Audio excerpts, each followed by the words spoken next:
and welcome back to my YouTube channel.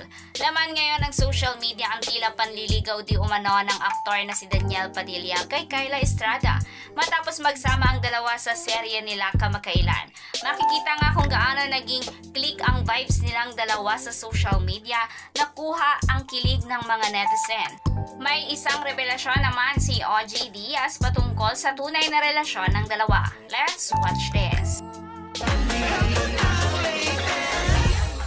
Teka lang nga, nabanggit mo na din lang kanina si Daniel dun sa Katniel. O kaya kong banggitin ulit. Sige nga. Hindi ko kaya. Sige nga. Daniel. Tapos na. Hindi. Ano naman gagawin ni Daniel? Tapos na yung incognito, di ba? Hindi. Alam mo, may gagawin pa rin naman si Daniel sa ABS-CBN. Hindi pa babayaan ng ABS-CBN. Alam mo, ang ABS-CBN, maramdaman nila yung loyalty mo sa kanila. Susuklian naman nila yun. Oo. Pero syempre, yung ibang mga yung mga aspiring, syempre, nakakaramdam niya, oy, loyal naman ako sa ABS-CBN. Syempre, right timing pa din yung iniintay ng ABS-CBN sa mga ganyan. Tama. Oo.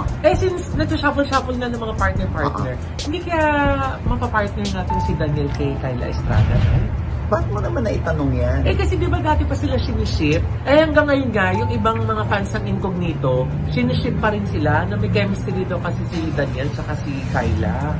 Ang ship! Uy! Siniship, hindi ship. Sorry. Hindi, ang alam ko, sobrang barkada ngayon si Daniel at si Kyla. Hindi naman natin alam kung nanliligaw ba si Daniel kay Kyla. Kasi, one time, nanood sila ng Together sa Rockwell. Sa power plant. Silang dalawa lang? Hindi, in fairness, may kasamang mga barkada.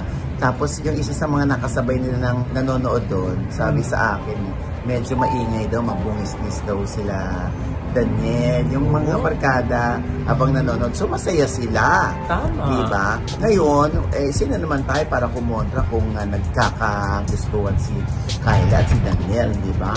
Kung pareho naman silang single. Nagbago na kaya ang life ni Kyla? Di ba nung interview mo siya, sabi niya gusto niya ng showbiz? Oo.